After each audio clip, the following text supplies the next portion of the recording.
नमस्कार दोस्तों, मैं हूँ दिनेश के वोरा। खबर हाट के प्लेटफ़ॉर्म पर आपका बहुत-बहुत स्वागत है। पिछले कुछ दिनों में आप सब खोए रहे पहलगाम में, भारत और पाकिस्तान की तैयारियों में और बहुत सारा उन्माद, धार्मिक उन्माद, हमले का उन्माद, सबक सिखाने का उन्माद और ना जाने क्या-क्या हो गया। अभी भी वही चल रहा है। टेलीविज़न न्यूज़ चैनल्स हों या फिर सोशल मीडिया चैनल्स हों, लेकिन कभी-कभी इसकी आपाधापी के अंदर वो महत्वपूर्ण खबर जो आपके जीवन से जुड़ी है, वो जुदा हो जाती है। लेकिन हम लोग हमेशा खबर हाट पर वो खबर लेकर आते हैं जो आपको कहीं और नहीं मिलती है। आपके सामने 2 तस्वीरें, एक तस्वीर खुशहाल भारत की, सिर्फ चंद लोगों की और एक तस्वीर बदहाल भारत की, आंकड़ों की ज़ुबानी। इसमें मैं कोई क्या कहते हैं कि बिना आंकड़ों के बात नहीं करूँगा। जो बात कहने जा रहा हूँ, आंकड़ों की ज़ुबानी कहने जा रहा हूँ और भारत सरकार के आंकड़े हैं, आरबीआई के आंकड़े हैं। आपके सामने 2.36 लाख करोड़ का जीएसटी का ऑल टाइम हाई कलेक्शन आता है, अभी पहली मई को, अप्रैल का कलेक्शन। एक्चुअली ये मार्च का कलेक्शन है, ये अप्रैल का कलेक्शन नहीं है। बताया जाता है कि अप्रैल का कलेक्शन है, लेकिन होता नहीं है। मार्च ईयर एंड होता है तो बिज़नेसमैन जितना उनकी देनदारी होती है अक्सर उससे ज़्यादा पेमेंट कर देते हैं। जैसे इनकम टैक्स के मामले में भी कर देते हैं, फिर वो रिफंड में चला जाता है काफ़ी बड़ा अमाउंट। तो ये जो एक्स्ट्रा जो होता है वो सब वो आता है, बाद में रिफंड के अंदर चला जाता है और एवरेज फिर वहीं का वहीं आके टिक जाता है। तो 2.36 लाख करोड़ का रिकॉर्ड तो बना, सरकार के चेहरे पर मुस्कुराहट आ गई।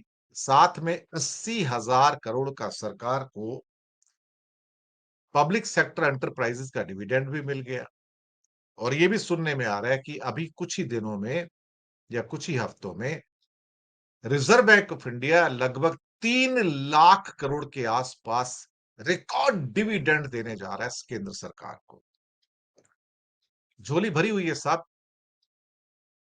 कहते हैं ना कि उनको तो बाबा के सामने जाके झोली फैलाने की जरूरत ही नहीं है।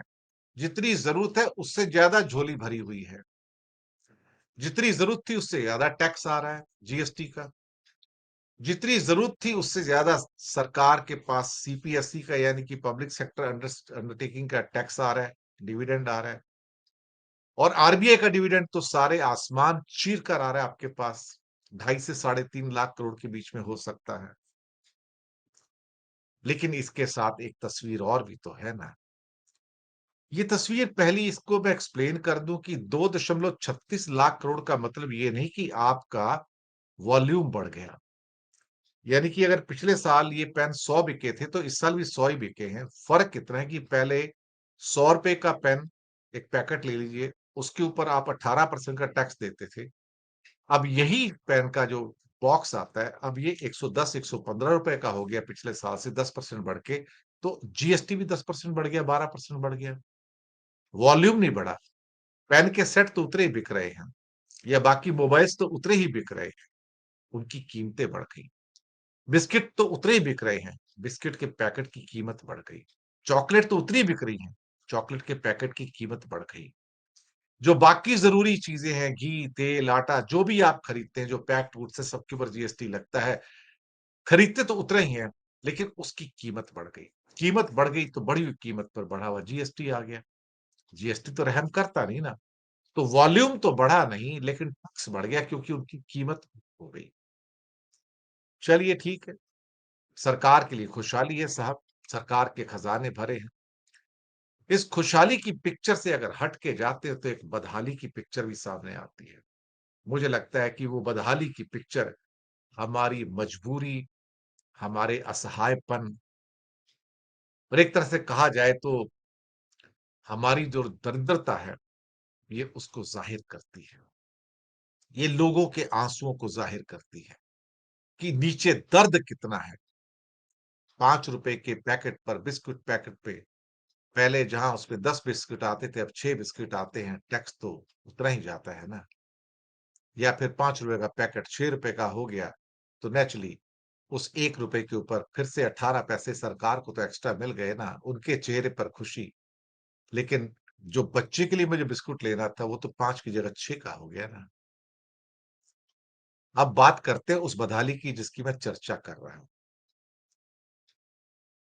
पिछले साल हम भारतीयों ने बैंकों के अंदर सोना गिरवी रखा और लोन लिया। इंसान सोना गिरवी कब रखता है? जब वो चारों तरफ से घिर जाता है, उसे कोई सूरत नज़र नहीं आती कि मैं अपने बच्चे के इलाज के लिए, खुद के इलाज के लिए, परिवार के इलाज के लिए या बच्चों के एजुकेशन के लिए या आटा, तेल, चावल के लिए घर में जब सूखा पड़ा है तो क्या किया जाए? चलो सोना गिरवी रख देते हैं, उससे कुछ लोन ले लेते हैं बैंकों में रख के, तो गुज़ारा चल जाएगा। डॉक्टर की फीस के पैसे चले जाएँ या बच्चों की कॉपी-किताबें आ जाएँ या घर गृहस्थी चल जाए। आखिरी चारे के रूप में आप सोने को गिरवी रखते हो और जब कोई सोना गिरवी रखता है तो कितना दर्द होता होगा। पिछले साल तक आरबीआई के अनुसार रिज़र्व बैंक भारतीयों ने 1 लाख करोड़ रुपए का लोन लिया था, सोने को गिरवी रख के। सिर्फ 1 साल के अंदर फास्टेस्ट ग्रोइंग लोन के रूप में अब 2.1 लाख करोड़ का लोन हो गया सोना गिरवी रख के।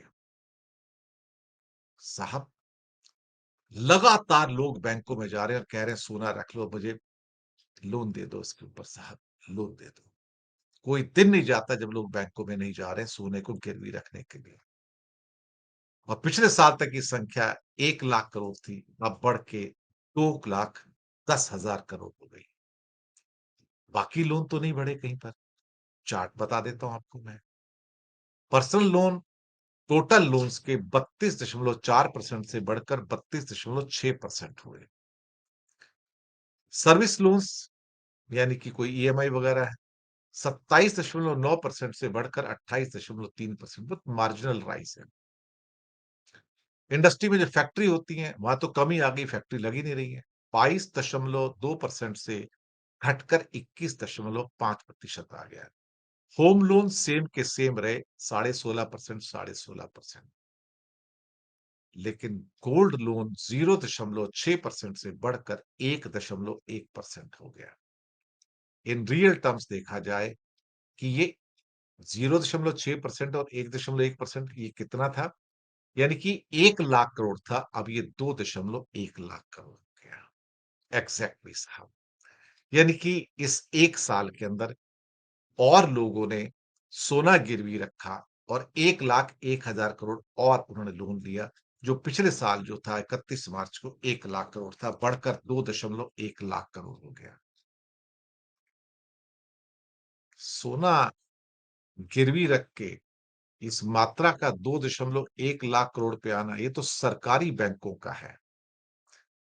जो लोग प्राइवेट ज्वेलर के पास जाके लोन लेते हैं सोना गिरवी रख के, बहुत सारी कंपनियां हैं यहाँ पर, कई नाम है, दक्षिण में बहुत सारी कंपनियां हैं, नॉर्थ इंडिया में कई लोग अपने जूलर के पास चले जाते हैं तो उसको दे के लोन ले लेते हैं। जब बहुत ज्यादा इंसान मजबूर हो जाता है ना, जब पैसे नहीं बचते हैं, तो तब वो सोना गिरवी रखता है। और वो सोना जो जूलर्स के पास गिरवी रखा और पैसे लिए, उसकी तो काउंटिंग ही नहीं है इसके अंदर। और वो भी हो सकता है 1.5-2 लाख करोड़ के आसपास। ये हमारी बदहाली है कि आज आम हिंदुस्तानी सोना गिरवी रखकर और उस गिरवी रखने की मात्रा 1 साल में डबल हो जाती है। हम 1 लाख करोड़ से 2.1 लाख करोड़ के लोन पे आ जाते हैं कि 2.1 लाख करोड़ सिर्फ सोना गिरवी रख के लिया गया है। जहां सरकार के चेहरे पर खुशहाली है, 2.36 लाख करोड़ के जीएसटी कलेक्शन की, वहीं आम आदमी की आंख में आंसू हैं और वो जाता है सुनियारे के पास या बैंक के पास, मेरा सोना ले लो, मुझे कुछ लोन दे दो, ताकि मैं अपनी ज़रूरत की जो ज़रूरियात हैं घर की, बहुत ज़रूरी, मैं मजबूर हो गया हूँ, मेरे पास कोई रास्ता नहीं है। मुझे लोन दे दो ताकि मैं अपना काम कर सकूँ। ये जो बदहाली है, ये आँसू हैं, ये किसी को दिखाई नहीं देते। दिखाई देते हैं तो सरकार की खुशहाली और भरे हुए खज़ाने, लेकिन उस भरे हुए खज़ाने के सामने, उस महल के सामने कुछ बच्चे जब भूख से बिलबिलाते हैं और उन्हें रात की रोटी नहीं मिलती है, तो आप सोच सकते हो, उनके माँ-बाप को कैसा लगता है। वो स्कूल नहीं जा पाते क्योंकि बच्चों की कॉपी किताबें नहीं खरीदी जाती, फीस नहीं दी जाती, तो उन माँ-बाप को कैसे लगता होगा। उन बच्चों का या खुद का घर के किसी प्रियजन का इलाज हो रहा हो, हॉस्पिटलाइज़ेशन हो और डॉक्टर पैसा माँग रहा हो, तो ये सारी स्कीमें आयुष्मान ये वो सब बिल्कुल बेकार है, कोई मदद नहीं करता आपका, मैं आपको बताऊँ। ये सब बोझ आपको अपने कंधे पे ढोना है, तब आपके पास कोई रास्ता नहीं बचता कि सोना गिरवी रख के अपना गुज़ारा चलाओ। ये बदहाली की पिक्चर कोई आपको नहीं बताएगा।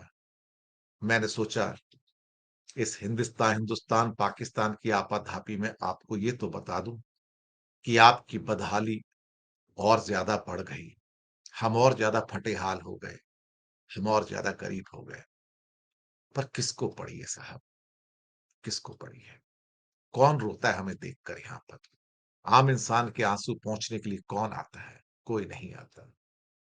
वो दिवाली मनाते हैं, तो गरीब के बच्चे सामने बैठ के सोचते होंगे कि 2 वक़्त की रोटी नसीब हो जाए। शुक्रिया आपका, फीडबैक दीजिएगा। धन्यवाद।